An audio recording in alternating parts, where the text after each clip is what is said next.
네, 오늘 오전에는 함께 모여서 예배드렸는데요. 예, 오전에 함께하지 못하신 분들 또 이 저녁에 예배 자리에 나오셔서 너무 감사합니다. 예, 오늘 말씀은 어, 누가복음 23장인데요. 만약에 내가 나이 들어서 여러분 한번 생각해 보세요. 내가 나이 들어서 이 땅에서의 마지막 30분이 주어진다면 죽음을 앞에 두고 무슨 말을 할 것 같습니까? 얼마 남지 않은 호흡을 가다듬으면서 몇 마디 말을 할 수 있다면 무엇을 말하고 싶으세요? 과거에 제가 자주 얘기했는데요. 저희 구역 식구였던 집사님 중에 한 분이 암투병을 하다가 하나님의 부르심을 받아서 천국에 가신 분이 계세요. 그 집사님은 마지막 순간에 호흡기를 입에 대고 있어서 말을 직접 하지는 못하셨어요. 그래서 펜을 가지고 저에게 의사를 전했습니다. 자매님이 마지막으로 저에게 전한 것은요, 두 가지였어요. 하나는 괜찮아 라는 글을 썼고요. 다른 하나는 친정 가정이 구원받게 되기를 바라는 기도 제목이 적힌 쪽지였어요. 예, 본인은 구원받았으니까 이제 괜찮아 라는 그런 표현을 했던 것 같고요. 그리고 그 늘 마음에 늘 간절한 소원이었던 가족 구원에 대한 기도 쪽지를 저에게 건네줬습니다. 그래서 제가 늘 그 자매를 생각하면서 그 가정 구원을 기도하기로 약속을 했거든요. 그래서 그런 기도를 했던 기억이 납니다. 예수님은 죽음을 앞에 두신 마지막 순간에 십자가에서 7마디의 말씀을 하셨어요. 그래서 그 말씀을 가상칠언이라고 하는데요. 이 말씀은 바로 예수님의 마음이 무엇을 간절하게 열망했는지를 나타내주고 있습니다. 누가복음에서는요, 그 저자 누가가 그 중에서 세 문장만을 기록하고 있어요. 예, 오늘 말씀은 그 중에서 첫 번째 말씀과 두 번째 말씀에 대한 거예요. 예, 본문 내용을 이렇게 살펴보면요, 크게 네 부분으로 나뉘어지거든요. 예, 첫 번째 부분은요, 두 범죄자와 함께 예수님이 십자가에 못 박히시고 그곳에서 드리는 기도가 나옵니다. 그리고 두 번째는 십자가에 예수님을 둘러싼 사람들의 반응이 나오고 있어요. 십자가 앞에는 백성들이 있었고요. 구경꾼들, 백성들이 있었고요. 그 다음에 관리들과 군인들이 나오는데요. 그들은 예수님을 보면서 희롱하는 것을 볼 수 있습니다. 세 번째는 십자가 양편에 범죄자가 예수님을 향해서 보인 상반된 두 가지 반응이 나와요. 한 사람은 예수님을 비방했고요. 다른 한 사람은 예수님께 궁유를 구했죠. 그러자 예수님은 자비를 구한 자에게 낙원을 약속하세요. 예, 지난주에 이어서 이렇게 문맥적인 흐름을 보면은요, 예수님은 겟세마네 동산에서 기도하신 후 체포되시죠. 그 다음에 그 해에 대제사장인 가야바의 집으로 끌려가세요. 그래서 그곳에서 신문을 받으세요. 1차 신문을 받으세요. 그 예수님은 유대인의 최고 의결기관 산헤드린 공회라고 말하거든요. 산헤드린 공회에 의해서 신문을 받으세요. 아침에 새벽에. 그래서 산헤드린 공회는 예수님을 향해서 신성모독죄를 이제 언도하고 빌라도에게 끌고 가죠. 예. 당시에 유대인요, 이스라엘 백성들은 바로 로마의 지배에 있었기 때문에 유대인들은 사형을 선고할 권한이 없었죠. 그래서 그 예수님에 대한 사형을 판결받으려면 로마의 승인을 받아야만 했어요. 그래서 그 23장 앞부분에는요, 예수님이 사형 선언 받으시는 과정이 쭉 나오는데요. 첫 번째는 빌라도에게 가서 그 1차로 신문을 예수님이 받으세요. 그리고 예수님을 신문하자 빌라도는 아무런 죄를 발견하지 못하고 예수님을 풀어주려고 하죠. 그런데 무리들이 그 수많은 군중들이 강하게 반발하죠. 그래서 빌라도는 예수님이 갈릴리 나사렛 지역 출신인 것을 알고는 그 당시에 그 갈릴리 지역을 다스렸던 헤롯 안디바에게 예수님을 보냅니다. 그러자 헤롯 안디바 역시 예수님을 신문하는데요. 예수님에게서 별다른 제목을 발견하지 못하자 조롱하고 예수님을 다시 빌라도에게 보내요. 그래서 예수님은 다시 빌라도 앞에 서서 그 2차 신문을 받게 되죠. 유대인들이 고발했던 제목에 대해서 빌라도는 아무런 그 죄를 찾지 못합니다. 그래서 그는 유대인들의 눈치를 보고 때려서 예수님을 석방시키려고 해요. 누가는 예수님이 무죄였음을 선언하는 그 빌라도의 증언을 3번에 걸쳐서 기록하는 걸 볼 수 있어요. 빌라도는 예수님을 신문하면서 예수님께 사형 당할 만한 죄가 없음을 확실히 알았죠. 그러면서 그가 그렇게 예수님을 풀어주고자 하죠. 그러나 무리들이 강하게 십자가형을 요구하자 밀란이 일어날 것을 두려워해서 빌라도는 결국 예수님께 사형을 선고합니다. 팔레스타인에 파견된 그 로마의 총독 빌라도는 예수님이 죄 없음을 알았음에도 불구하고 자신의 정치적인 입지를 위해서 결국 예수님께 십자가형을 언도하죠. 십자가 처형 이면에는 빌라도와 헤롯 또 유대의 종교 지도자들의 이해타산이 정치적, 종교적으로 얽혀 있었던 것을 볼 수 있습니다. 그 다음에 그 23장 후반부에는요, 예수님께서 처형되신 과정이 나와요. 십자가 처형을 위해 예수님은 골고다로 향하시고 그 다음에는 골고다에서 십자가에 못 박히셨죠. 오늘 말씀은 그 가운데서 예수님이 십자가에 달리신 현장에서 이루어진 일들을 소개해주고 있습니다. 예수님께서 운명하시기 전까지의 그 예수님의 모습이 나타나는 걸 볼 수 있어요. 오늘 첫 번째 말씀, 예수님은 2명의 범죄자와 함께 사형 집행을 당하셨어요.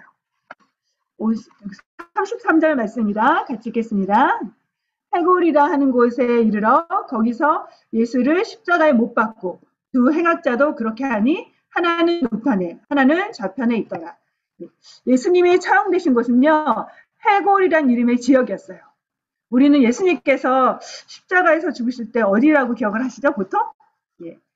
갈보리 혹은 골고다라고 이야기를 하죠. 다 맞는 말이에요.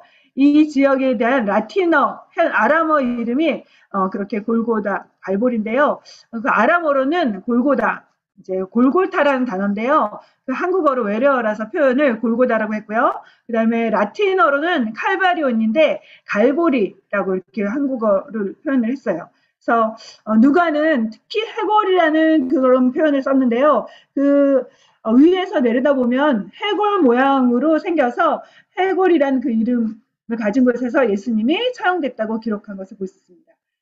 예수님이 십자가에 못 박히실 때 양편에는 두 범죄자들이 함께 매달렸죠.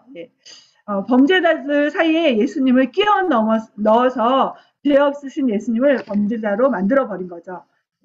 사람들은 예수님을 처형을 정당화시킬 목적으로 강도들 사이에 예수님을 두었지만 사실상 이건요, 예수님이 범죄자의 친구라고 여겨질 것이라고 성경에서 예언했는데요. 그 예언을 이루게 된 것이었어요. 예수님은 죄가 없으셨지만 불법을 저지른 다른 행악자들과 함께 못 박히심으로 억울하게 범죄자로 취급받으신 거죠. 여러분은 살면서 억울한 일 당하면 마음이 어떤가요? 속에서 아마 분노가 치밀어 오를 거예요. 아니, 나를 뭘로 알고 저렇게 함부로 대하지? 내가 누군지 제대로 뜨거운 맛을 한번 보여줄까? 그래야 함부로 하지 않고 억울한 일 안 당하지.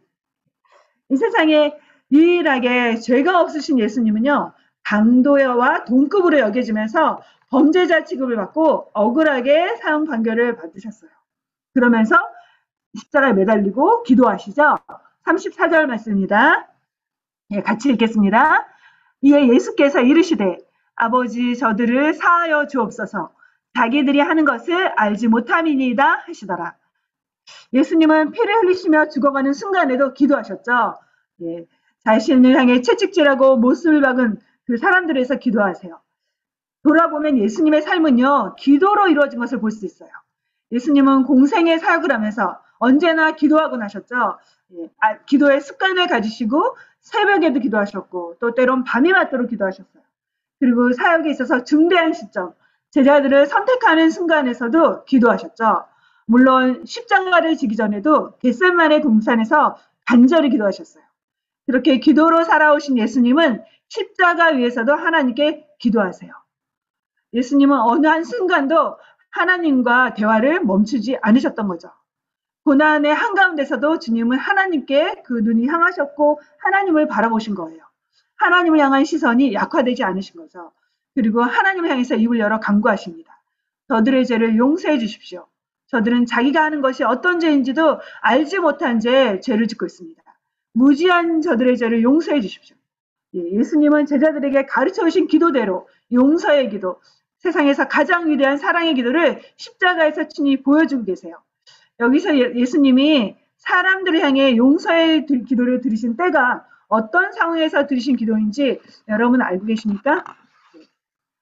34절 말씀 다시 한번 읽겠습니다. 이에 예수께서 이르시되 아버지 저들을 사하여 주옵소서 자기들이 하는 것을 알지 못함이니이다 하시더라. 그들이 그의 옷을 나눠 제비 뽑을세. 예. 첫 번째, 이 상황은요, 사람들이 예수님의 옷을 제비 뽑고 있던 상황이었어요. 예, 이 말은요, 예수님이 입으셨던 옷이 모두 벗겨져서 군인들의 손에 쥐어져 있었다는 거예요. 즉, 예수님은 옷이 벗겨져서 아무것도 걸치지 않은 그런 상황 속에서 온갖 수치를 받고 있던 상황에서 기도하신 거죠. 그리고 두 번째, 예수님은 그를 바라보는 모든 사람들에게 비웃음과 조롱을 당하시던 그 순간에 용서의 기도를 드리셨어요. 35절 말씀입니다. 읽겠습니다. 백성은 서서 구경하는데 관리들은 비웃어 이르되 저가 남은 구원하였으니 만일 하나님이 택하신 자 그리스도이면 자신도 구원할지어다 하고 군인들도 희롱하면서 나와. 예, 속옷 하나 걸치지 않은 채 발가벗겨진 채로 온갖 수치를 받으셨던 예수님은 자신을 향해서 쏟아지는 비웃음과 조롱을 겪으셨습니다.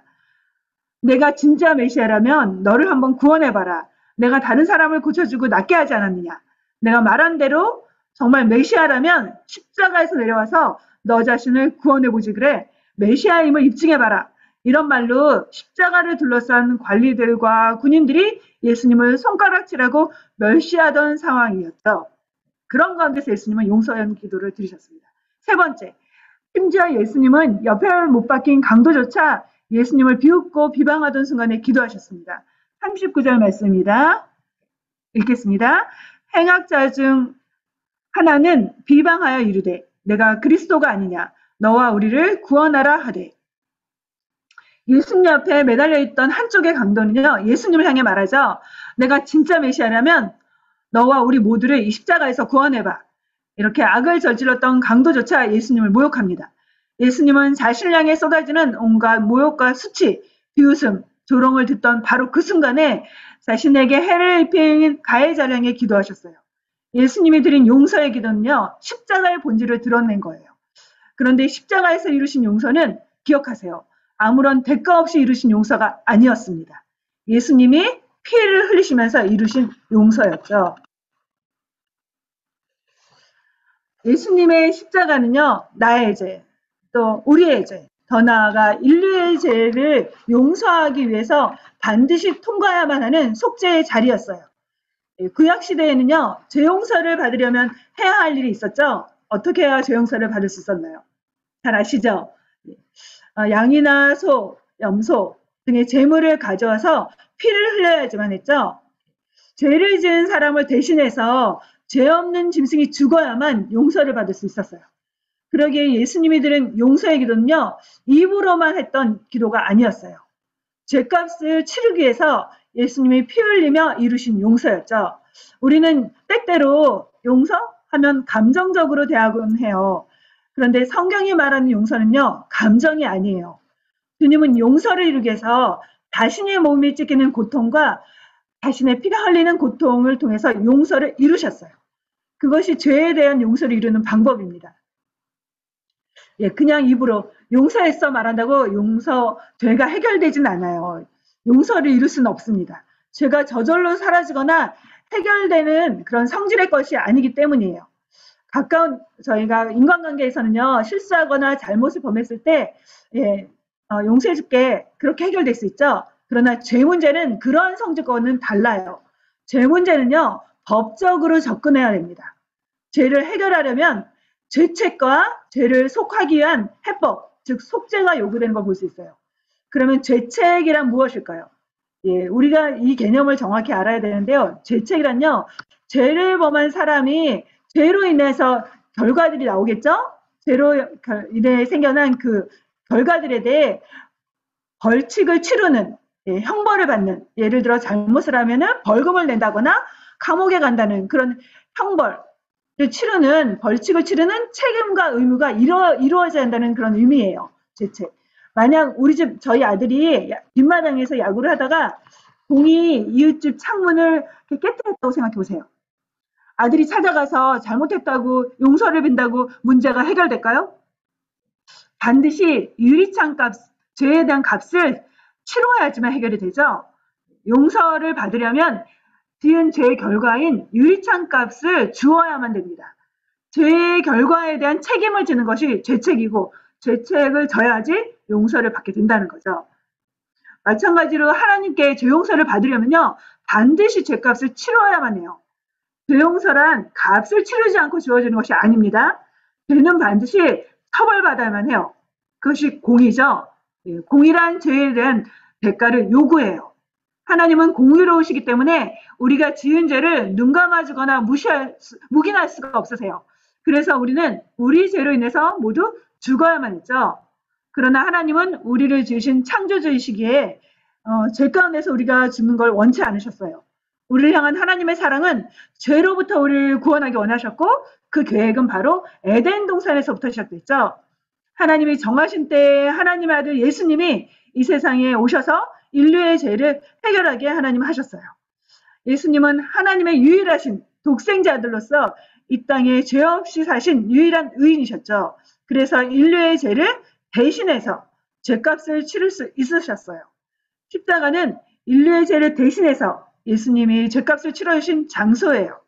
예수님이 인류의 죄값을 대신 지불하심으로써 우리는 더 이상 우리의 죄값을 지불하지 않아도 되게 된 거죠. 우리의 자녀가 만약에 죄를 짓는다면 누가 손해보상을 할까요? 대부분 부모가 손해배상을 하죠.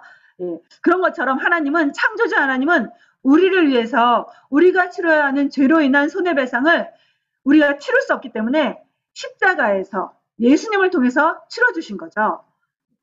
하나님의 용서가 예수님의 희생 속에서 이루어지도록 예수님은 간구하세요. 저들의 죄를 용서해 주십시오. 이 말은 직접적으로는 예수님을 못 박은 자들을 향한 기도이지만요. 실상은 인류를 향한 가장 선하고 은혜로운 간구였어요. 여러분, 성경의 역사, 성경의 이야기, 성경의 주제를 보통 구원의 역사라고 말하지 않죠.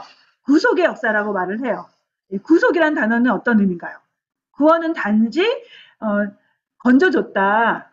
그 물에 떠나려 간다면 물에서 건져줬다. 그리고 질병이 있으면 질병에서 고쳐줬다는 개념이죠. 그러나 구속은요. 그와는 달라요.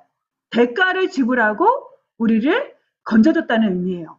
나를 건져주기 위해서 예수님은 생명을 잃었다라는 개념을 갖고 있는 거죠. 우리의 죄는요. 아무런 수고 없이 대가 없이 용서받은 게 아니라는 거죠. 보통 구속이라는 단어는요. 노예 시장에서 사용된 단어죠. 노예가 자유와 해방을 얻으려면 어떻게 해방을 얻을 수 있을까요? 노예 상인으로부터 사서 돈을 내고 사서 대가를 지불하고 사서 노예를 내 것으로 삼은 다음에 내가 노예를 풀어줄 때 노예는 자유롭게 되는 거죠. 그래서 구속의 개념은요. 바로 대가를 지불했다는 거예요. 우리가 용서받기 위해서는 예수님이 자신의 생명을 드리는 대가를 지불했다는 거죠. 그래서 이처럼 십자가는요. 용서의 절정을 이룬 걸 볼 수 있어요. 여러분은 기독교적인 사랑이 무엇인지 아십니까? 원수까지 사랑하는 것이 기독교적인 사랑이에요. 우리가 누군가를 사랑한다고 할 때요.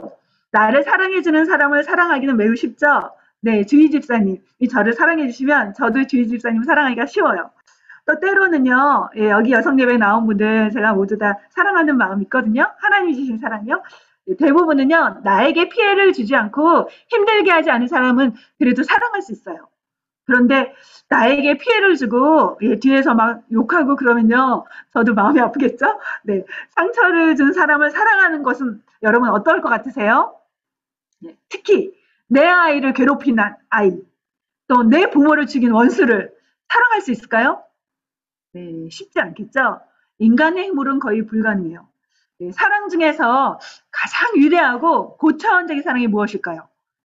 성경에서 최고의 윤리, 최고의 사랑은요, 바로 원수를 향한 사랑이죠. 이 사랑은요, 용서가 바탕이 된 사랑이에요. 하나님이 우리에게 보여준 사랑이 바로 이 사랑이죠. 하나님은 우리가 죄인 되었을 때, 우리가 하나님의 원수가 되었을 때 그의 아들을 보내서 십자가에 죽게 하셨습니다. 예수님은 산상수훈에서 말씀하셨어요. 너희 원수를 사랑하고 너희를 박해하는 자를 위해서 기도하라, 축복하라. 예수님은 그가 말씀하신 대로 십자가에서 친히 원수 사랑을 실천하셨죠. 예수님은 자신에게 침을 뱉고 못질한 자들, 희롱한 자들, 심지어 베드로와 같이 배신했던 자도 용서하고 사랑하셨죠. 그러나 우리는 예수님의 사랑을 할 수 있는 그런 존재가 아니에요. 우리의 사랑의 수준은요, give and take식이죠. 사랑하는 자를 향해서 사랑해 줄 수 있고, 나를 미워하는 자는 대부분 그냥 대갚아주는 수준의 그런 삶을 살고 있죠. 성경에서 보면요, 그 신약에서 예수님을 닮은 용서의 사람 하면 바로 스데반 집사를 들 수 있을 거예요. 그는 자신을 향해 이를 갈면서 돌을 던진 유대인들을 향해 죽어가면서 기도했죠. 주여, 저들의 죄를 용서하여 주십시오. 피 흘리면서 그는 자신을 향해 돌 던진 사람을 용서하는 기도를 드렸어요. 사람이 할 수 없는 사랑을 그는 십자가의 사랑, 예수님의 사랑 안에서 할 수 있었던 거죠. 우리는 사실 조그만 상처를 받아도요, 달려가서, 피해를 입어도 달려가서 100배로 갚아주고 싶어 하는 그런 악한 본성이 있습니다. 여러분, 구약 성경을 읽다 보면요, 가끔 의아한 구절이 있을 거예요. 예수님께서 재해석했던 말씀인데요. 구약에 보면은 율법 중에서 눈에는 눈, 이에는 이로 갚으라는 그 법이 있는 거 아시죠? 여러분 그 법을 보면서 어떤 생각하세요? 아니 성경에 왜 이런 법이 있을까? 그런 의아한 생각을 해보신 적 있으신가요? 하나님은 용서하고 사랑하라고 하셨는데 왜 이런 법이 있지? 누군가가 한번 생각을 해보세요. 옛날에는 농경사회, 목축사회였죠. 만약에 여러분의 남편이 옛날에 살았다고 생각하면서 이제 그 나무를 베러 갔다고 생각해 보세요. 친구들, 이웃집 사람들하고 이제 도끼질을 하면서 나무를 베려고 그래요. 그런데 이웃집 사람이 도끼를 들어서 딱 나무를 베는데 그 도끼 자루가 떨어져가지고 나와서 내 남편의 다리를 딱 쳐서 부러뜨렸다고 생각해 보세요. 그 이후로 남편은 걷지를 못하고 불구자가 돼서 절뚝절뚝 거리고 삽니다. 그러면 남편의 모습을 볼 때마다 여러분 어떤 마음이 들겠어요? 불뚝불뚝 막 괴롭겠죠? 우리 남편을 괴롭힌 그 왼수 그러면서 여러분 마음에 분노가 일 거예요. 그리고 또 가족들은 어떻겠어요? 우리 아빠가 일을 못하면 가족들이 다 생계가 어려워지잖아요. 또 그 아들을 바라보는 그 부모님의 마음, 또 형, 동생들은 그 다리를 다친 가족들을 보면서 얼마나 괴롭겠어요. 그래서 가만히 있을까요? 아니죠. 그냥 벌떡 일어나서 단숨에 우리 아들을, 우리 동생을, 우리 형을, 우리 아빠를 괴롭히는 사람을 가서 목을 치려고 할 거예요. 분노 중에 원수를 갚으려고 하겠죠. 바로 그런 상태에 있는 사람들에 행해서 이 율법이 주어진 거예요. 너희가 누군가로부터 피해를 입어서 그 피해에 대해서 보복을 하려면 최소한의 보복만을 해라. 눈을 너희가 다쳤으면 눈만을 가서 다치게 해야 돼. 다리를 다쳤으면 다리만 다치게 해야 돼. 손이 다쳤으면 손만 다치게 해야 돼. 그래서 보복의 한계를 보여준 게 바로 그 법이었어요. 동해 보복법이라고 하거든요. 렉스 탈리오니스라고도 하는데요. 같은 피해에 대해서는 같은 피해를 이렇게 보복을 해라라는 거예요. 그런데 솔직히 이 말씀을 더 깊이 한번 생각해 보세요. 이 말씀을 가지고 예수님은요. 신약에서 뭐라 그랬어요? 옛사람들은 눈에는 눈, 이에는 이라고 하였지만 나는 너에게 말하노니 너희 원수를 사랑하고 그렇게 말씀하시죠? 용서하라고 말씀한 거세요. 사실상 이 법의 정신은요. 뭘까요? 이 율법의 정신은요. 용서고 사랑이죠. 용서고 사랑이에요. 하나님이 정말 우리에게 원하시는 건요. 이 율법을 통해서 우리에게 말씀하고자 했던 것은요. 복수가 아니었죠. 사랑이었죠. 그리스도인이 실천해야 될 사랑의 수준은 바로 이런 원수에 대한 사랑입니다. 원수에 대한 용서죠. 구약 성경에서 보면요. 용서하면 떠오르는 사람이 바로 요셉이죠. 네, 요셉은 형들에게 팔려서 이집트의 노예로 가서 살았습니다. 10여 년간 그 오랜 기간 동안에 노예를 지내면서 또 때로는 억울한 감옥 생활하면서 얼마나 괴롭고 힘겨웠겠어요. 남이 아니라 형들이 자신을 팔아버렸으니까 생각하면 정말 기가 막힌 노릇이죠. 밤마다 미움과 분노가 치밀어 올라서 아마 그 잘못 이루는 밤도 많았을 거예요. 정말 괴로운 나날을 보냈겠죠. 그렇지만 요셉이 그러던 가운데서 총리가 되었을 때 그가 형들을 다시 만나죠.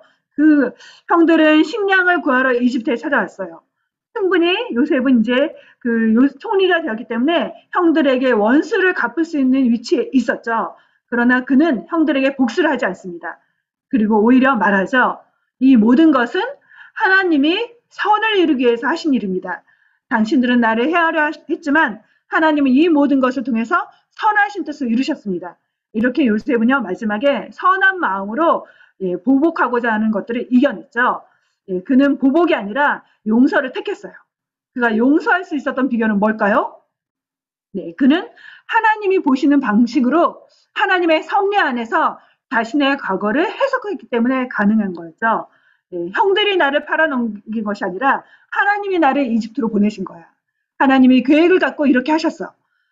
기근이 몰려왔을 때 그들의 가족을 구원하기 위해서 하나님이 나를 이집트로 보내셨구나. 이런 깨달음이 그를 용서의 사람으로 바꾸게 됐죠. 선을 이루어 가시는 하나님의 방법이 무엇일까요? 용서입니다. 예수님이 받으신 십자가 형벌에 대해서 잠깐 저희가 생각해 보면요. 십자가 형벌은 원래 로마 시대에만 행해지던 것은 아니었어요. 고대 근동의 여러 국가들이 예수님 이전 시대부터 십자가형을 실시했습니다. 여러분 그 북이스라엘이 아수르에 멸망했죠. 그 아수르 시대에도 십자가형이 있었고요. 또 메데 제국, 또 페르시아 제국에서도 십자가형을 실시했어요. 특히 아시리아는요. 그 제국을 이뤘을 때 그 나라에 속한 속국들에서 그 탈주자들이나 혹은 반역자들 그리고 적국의 포로들을 향해서 십자가형을 시행했습니다. 십자가형은요 원래 죄수들에 대한 처형 방법이었는데요. 그리스 시대, 로마 시대를 거치면서 노예를 향한 처형 방식으로 행해졌어요. 특히 로마 제국은요 십자가형을 각 지역의 그 많은 나라들, 속국들을 다스리고 법 질서를 유지하기 위한 방법으로 활용했습니다. 그 로마 제국에서는요, 각 관할 지역에 그 지도자들을 파견했죠. 그 사람들을 바로 총독이라고 하는데요. 총독들은 십자가형을 사용해서 그 속국을 지배하는 그런 유용한 방식으로 활용한 걸 볼 수 있어요. 그래서 반역을 일으킨 노예들을 대상으로 십자가 처형을 했습니다. 그런데 시간이 지나면서 외국인들이라든가 강도범들까지 그 대상이 확대된 걸 볼 수 있어요. 총독들은 십자가형이 보면 전시적인 효과가 있잖아요. 나무에 매달려 놓으면 많은 사람들이 볼 수 있죠. 그래서 그 식민지 백성들의 범죄랑 그 소열을 막기 위한 목적으로 사람들이 많이 왕래하는 교차로 큰 길목에서 그 십자가 사형을 집행했습니다. 십자가형이 이루어진 절차는요. 첫 번째는 먼저 십자가에 매달기 전에 매질을 가했어요. 보통. 그 다른 벌을 가기도 있지만요. 보통 매를 채찍을 심하게 때려서 피가 나게 하고요. 그렇게 한 다음에 그 십자가에 매달았죠. 그 매질을 한 이유는요. 그 처벌된 대상이 고통을 덜 느끼고 빨리 죽게 하기 위한 것이었어요. 그리고 매를 맞고 나서 범죄자는 자신이 매달릴 그 십자가 그 형틀을 그 나무 틀을 처형장까지 메고 갔습니다. 그래서 예수님은 죄가 없으셨지만 그 소요죄, 그 로마인들이 그런 그 유대인들이 그 신성 모독죄라고 고발을 하고 나서 그 다음에 가이사에 대한 반역이라는 제목을 거짓으로 주자 그런 소요죄라는 중죄를 선고받고 매질을 당하셨고요. 그래서 십자가에 매달리게 되신 거죠. 십자가형은요, 그 당시에 로마 시대에는 그 범죄자들을 향한 처형 방법으로 불에 타서 죽이는 화형이나 혹은 또 참수형 등도 있었지만요, 가장 참혹하고 잔인한 그 사형법에 해당됐어요. 탈주범들이나 혹은 내란을 일으킨 사람들, 살인자 등 같은 중죄를 지은 사람들에게 적용된 그런 사형법이었죠. 그런데 예수님은 그 십자가에 매달리셨어요. 여러분 십자가를 기억할 때, 십자가를 생각할 때 기억하세요. 죄는 반드시 처벌받아야만 한다는 사실을요. 그래서 십자가는 그 하나님의 공의가 드러난 형벌이었다는 거. 그러나 그 죄는 예수님이 우리 때문에 우리를 대신해서 죄를 담당하셨고 그래서 우리가 용서받게 됐다는 것을 보여줍니다. 여러분 역사적으로 보면요. 남아프리카 공화국의 만델라 대통령은 용서를 통해서 국가를 화합하게 만든 지도자였던 걸 알 수 있죠. 그는 자신을 괴롭히고 옥에 가둔 사람들을 용서함으로써 그 평화를 이루어갔어요. 저희가 원수를 사랑한다는 것 참 쉽지 않죠. 지금 사순절이에요. 이 시간에 주님이 나에게 내가 용서하지 못했던 사람들 사랑하라고 하시는 그런 메시지를 주고 있는 건 아닌가 생각하면서 그 사랑, 용서의 사랑을 실천하는 시간이 됐으면 좋겠어요. 이 원수의 사랑은요, 원수를 사랑한다는 건요, 악을 선으로 바꾸는 과정이에요. 악한 모든 고리들을, 악순환의 고리를 선으로 바꾸는 비결이 뭐냐면요, 바로 그 사랑이고 용서죠. 네. 원수 사랑한다는 것은요, 미움과 증오, 파괴적인 악이 번져나가고 퍼져나가게 만들어요. 그런데 그 악순환의 고리를 끊고 선을 이루어 나가려면요, 사랑해야 되는 거죠. 원수를 사랑해야 되는 거죠. 네, 누군가로 인해서 너무나 큰 상처를 혹시 받은 적이 있으십니까? 나에게 가한 상처로 인해서 그를 향한 미움이 있으신가요? 도저히 용서할 수 없을 것만 같은 그런 아픔을 가지셨습니까? 예, 십자가를 생각하세요. 예수님의 옷이 찢어지면서 온몸이 발가벗겨지는 수치 속에서 또 살점이 뜯기는 아픔 속에 피 흘리면서 예수님은 용서를 말씀하셨죠. 마지막 호흡이 얼마 안 남겨진 그 순간에 용서의 기도를 드리셨어요. 우리의 의지나 노력만으로는 할 수 없는 게 바로 용서죠. 그러나 십자가에서 용서를 실행하신 예수님이 우리를 도우신다면 용서할 수 있습니다. 예, 여러분 기억하세요. 용서는 감정이 아니라 결단이죠. 감정을 따라 사랑하는 것은 미숙한 사랑이고요. 온전한 사랑이 아니에요. 마찬가지로 용서도 감정을 따라하는 것이 아닙니다. 하나님께서 원하시기 때문에 순종하는 마음으로 의지적으로 결단하면 감정은 따라와요. 예, 신비하게도요. 그 말씀에 순종해서 용서하기로 작정하고 손을 내밀 때 용서의 마음이 우리에게 몰려오게 하십니다. 예, 교회 다니면서 여러분 어떤 사람이 나에게 똑같은 잘못을 범한다면 몇 번까지 참아주고 몇 번까지 용서해줘야 될까요? 교회 공동체, 신앙의 공동체를 향한 말씀이 마태복음 18장에 나옵니다. 예수님은 범죄한 그 사람이 자신의 잘못을 인정하고 돌이킨다면 용서하라고 이렇게 가르쳐 주셨어요. 한 사람이 나에게 잘못을 저지르면 몇 번을 용서해야 할 것 같습니까? 용서의 기준으로 예수님은 7번을 70번까지 할지라도 용서해야 한다고 말씀하시죠. 네, 여기서 단지 문자적으로 490번의 용서를 하라는 말씀이 아니에요. 네, 이 정도의 용서를 했다는 것도 대단한 용서겠지만요. 정말 성자 수준의 용서겠죠. 그러나 여기서의 의미는요. 조금 달라요. 7이라는 숫자는 성경에서 완전수를 의미하죠. 예, 완전수 7이 70번 곱해줬다는 것은요. 네, 끝없는 용서를 하라는 거죠. 한계가 없는, 제한 없는 용서를 하라는 거죠. 계속해서 용서하라는 거죠. 하나님의 용서를 받은 자로서 우리가 해야 할 일은 완전한 용서라는 거죠. 만약 용서하지 않는다면 우리는 미움의 감옥에 갇히게 돼요. 사실상 용서하지 않는다고 해서 나를 괴롭힌 사람이 고통을 당하지 않습니다. 그 사람은요, 발 뻗고 잠도 잘 자고 잘 먹고 잘 살 수 있어요. 단지 내 마음이 용서하지 않으면 지옥처럼 되는 거예요. 내가 미움의 감옥에 갇혀서 괴롭힘을 당할 뿐이죠. 그래서 주님은 용서할 것을 명령하세요. 내가 받은 상처와 아픔에서 벗어나려면요. 주님이 나를 용서하셨던 그 용서를 기억하면서 나도 나를 괴롭힌 가해자를 용서해야 하죠. 그것이 우리를 자유케 하는 길이에요. 네, 두 번째 메시지입니다. 네, 여러분 그 예수님 옆에 두 행악자 중에 어느 편에 속한 사람이라고 생각하세요? 여러분 스스로를. 오른편에 한 사람이라고 생각하십니까? 네, 맞습니다. 그런데 우리 모두는요, 과거엔 그렇지 않았어요. 예수님과 함께 매달린 사람을 일반적으로 저희가 강도라고 하는데요. 예수님의 십자가 앞에 매달린 강도는요, 단순한 강도가 아니라 최근에 나온 이렇게 기록들을 보면요.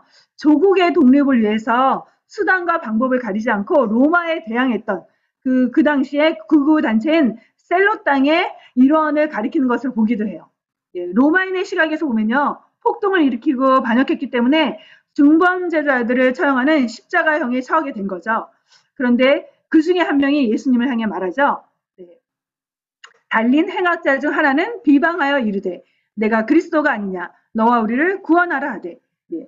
그 한편의 강도는요. 예수님을 향해서 모욕적인 말을 내뱉었죠. 내가 그리스도라고 하지 않았니? 우리를 구원해봐라. 그는 십자가 앞에 관리들이 했던 것처럼 예수님께 그 치욕적인 말을 쏟아냈죠. 이때 다른 편의 강도는 그를 꾸짖으면서 질책을 해요. 너랑 나는 우리가 죄를 지었기 때문에 보응받는 거다. 그렇지만 저분은 옳지 않은 것이 없어. 저분은 의로운 분이야. 이렇게 말하죠. 즉 이 말은요, 자신이 죄인이라는 것을 고백하는 말이고요. 동시에 예수님의 의로움을 고백하는 말인 거죠. 42절 말입니다. 그 강도가 이렇게 예수님께 간청을 합니다. 읽겠습니다. 이르되 예수여 당신의 나라에 임하실 때에 나를 기억하소서 하니.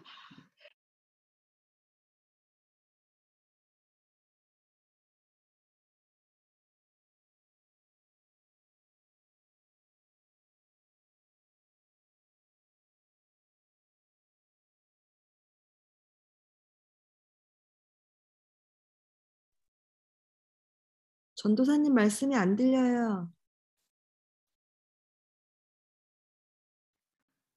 제가 잘못해서 이거를 눌렀나 보네요. 죄송합니다. 어디까지 있죠? 네. 이 강도는요, 자신의 그 마지막 순간에 한편의 강도는 예수님께 요청을 하죠. 예수님을 구세주, 메시아로 인정하면서 겸허한 모습으로 죽음 이후에 메시아 나라로 자신을 이끌어 주시길 부탁드립니다. 예수님, 당신께서 메시아로서 당신의 나라에 들어가실 때 나를 기억해 주십시오. 그는 옆에서 피를 흘리고 거친 호흡 속에 죽어가시는 예수님을 바라보면서 무능하고 연약한 한 인간을 본 것이 아니었어요. 창조자 하나님의 아들로서 메시아 예수님을 바라보고 왔고요. 그리고 죽음 너머의 메시아 왕국을 바라보고 있었죠. 그리고 그 나라에서 예수님이 메시아로 다스릴 것을 믿고 있었어요. 그래서 예수님께 소망을 두고 요청을 한 거죠. 이 범죄자는 비록 악한 일을 행한 자로 처벌을 받고 있었지만, 그리고 이 세상에서 남은 시간도 얼마 남지 않았지만 마지막 기회를 놓치지 않은 자였어요. 네, 저희가 우스갯소리로 성경에서 가장 럭키한 사람 하면 이 사람을 언급하곤 해요. 정말 그렇습니다. 비록 그가 사형수가 되었고, 그리고 그가 저지른 잘못을 인해서 십자가에서 비참하게 죽어야만 했지만, 그런 가운데서도 그는 영생을 얻을 수 있는 마지막 기회를 놓치지 않은 거죠. 자신 옆에 못 박히신 분, 예수님이 하나님의 메시아라는 놀라운 진리를 깨닫고 나서부터 그는 자신의 잘못을 인정하며 의로우신 예수님께 자비와 긍휼을 호소하고 있습니다. 이 행악자가 보인 모습이 무엇을 의미하는지 아세요? 바로 참된 회개이죠. 회개란 자신이 범한 잘못을 인정하며 예수님의 긍휼을, 예수님의 자비를 구하는 거예요. 예수님 앞에서 자신의 잘못을 보고 의로우신 주님의 빛 앞에서 죄인임을 인정하면서 은혜를 구하는 것, 그것이 바로 용서받는 길이죠. 그런 강도에게 예수님은 낙원을 약속하십니다. 43절 말씀입니다. 읽겠습니다. 예수께서 이르시되 내가 진실로 내게 이르노니 오늘 내가 나와 함께 낙원에 있으리라 하시니라. 여기에 나온 낙원이란요, 파라데이소스라는 단어예요. 여러분, 이 단어에서 파라다이스가 나왔거든요. 이 단어는요, 울타리로 둘러싸인 땅, 수목이 우거진 공원을 뜻하는 고대 페르시아어에서 유래됐어요. 당시에 왕과 귀족이 친교와 즐거움을 나누는 울타리가 쳐지는 공원과 정원을 의미했어요. 이 말은요, 에덴 동산에 사용된 단어이기도 하고요. 이사야서에 보면은 미래의 성도가 거하게 될 에덴 동산, 기쁨과 즐거움이 약속되고 보장된 곳을 뜻해요. 성경에서 낙원은요, 믿음의 사람이 죽으면 곧바로 가게 되는 곳이라고 표현한 걸 볼 수 있어요. 예수님이 다시 오실 때, 그래서 최후 심판하실 때까지 성도들이 잠시 동안 안식을 취하는 중간적인 처소가 바로 낙원이죠. 그리고 성도들은 주님과 함께 그곳에 거해요. 근데 믿음이 없는 사람들은요, 죽은 다음에 하데스, 즉 음부로 가게 되죠. 근데 예수님이 재림하실 때 반면에 성도들은 부활의 몸을 입게 되고 그때 천국으로 인도함을 받습니다. 예수님은 자신을 메시아로 믿고 고백하는 강도, 은혜를 구하는 강도에게 주님과 함께 낙원에 있을 것을 약속하고 계세요. 즉 그는 하나님의 자녀로서 주 예수를 믿는 자에게 약속하신 낙원을 제공받게 된 거죠. 하나님의 은혜는 누구에게 제공될까요? 하나님의 은혜는 은혜를 구하고 회개하는 자에게 주어집니다. 용서받지 못할 죄인은 없습니다. 단지 회개하지 않기 때문에 용서받지 못할 뿐이에요. 내가 죄인임을 인정하고 예수님 앞에 무릎을 꿇기만 하면 어떠한 죄라도 용서해 주시죠. 그러나 용서받지 못하는 불행한 사람이 있습니다. 어떤 사람일까요? 자신이 의롭다고 착각하고 용서를 구하지 않는 자죠. 용서를 구하지 않기 때문에 하나님의 사죄의 은총을 경험하지 못합니다. 하나님의 용서를 거부한 자는 주님이 내미시는 최고의 선물을 내팽개치는 것과 같아요. 십자가에서 마지막 순간까지 예수님이 하신 일을 돌아보면요, 결국 구원의 사역이었어요.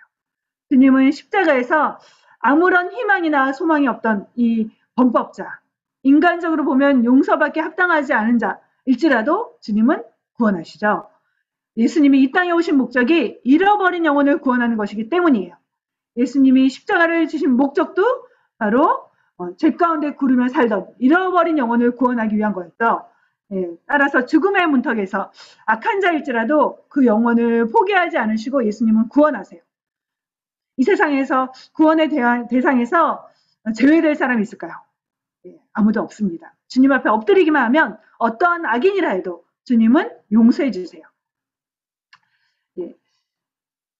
여러분이 잘 아는 책 목적이 이끄는 삶 아시죠? 그 책의 저자인 릭 워렌이 쓰신 책에 보면요, 본인의 일화를 기록한 게 있는데요.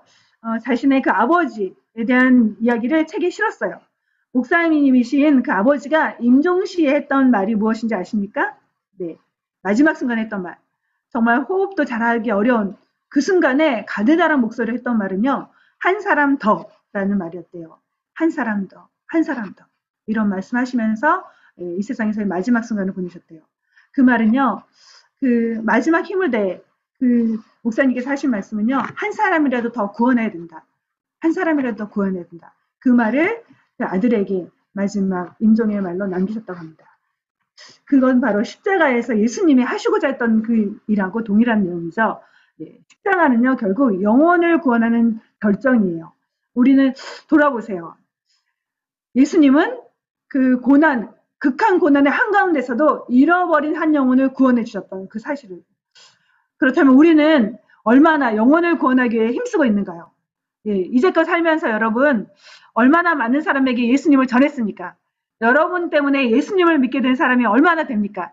제가 아침에도 얘기했는데요. 저는 지난 화요일 날 갑자기 목회자일 때 목사님이 저한테 이름을 딱 부르시면서 전도사님, 살면서 몇 사람이나 전도했습니까? 그래서 제가 갑자기 저는 전도 많이 했는데요. 그랬거든요. 그러면서 갑자기 어린 시절 제가 2학년 때인가 제 학교에 있는 친구한테 예수님을 전하고 교회를 데려갔던 그 친구가 떠올랐어요. 그러면서 제가 일주일 내내 곰곰이 생각했습니다. 내가 누구한테 예수님을 전했을까? 그러다가 떠오른 게 바로 우리 여성예배에 나왔던 김지영 자매님, 교회를 한 번도 나가지 않았던 그 자매님이 떠오르면서 제가 복음은 참 많이 전했는데 정말 남은 인생 더 복음을 열심히 전해야 되겠다라는 그런 깊은 생각을 이번 주 내내 했습니다. 여러분 살면서 얼마나 많은 사람들에게 복음을 전했습니까? 여러분 조금만 복음 전하다가 망신당해도 모욕을 당해도 나 이제 전도 안 해야지 하고 뒤로 물러서고 계시지는 않은가요? 주님처럼 고난 당하지 않는데도 우리가 복음을 전하는데 너무 게으른 것은 아닙니까? 하나님 우리에게 가장 원하시는 것은요, 복음을 전하고 영혼을 구원하는 것이에요. 하나님은 모든 사람이 구원 얻으며 진리에 이르기를 원하십니다. 진리를 아는 데 이르기를 원하신다고 하셨죠. 예수님께서 다시 오시는 재림이 왜 이렇게 늦어질까요? 가끔 그런 생각하죠. 왜 예수님이 이렇게 더디 오실까? 하나님께는요, 하루가 천년 같고 천년이 하루 같다고 말씀하시죠. 하나님은 우리와는 다른 시간 속에서 존재하세요. 아니, 시간을 뛰어넘어 존재하시는 분이죠. 그 하나님은 지금 당장이라도 예수님을 이 땅에 보내실 수 있으세요. 그런데 단 한 가지 이유로 인해서 주님의 재림을 지연하고 계시죠. 무엇일까요?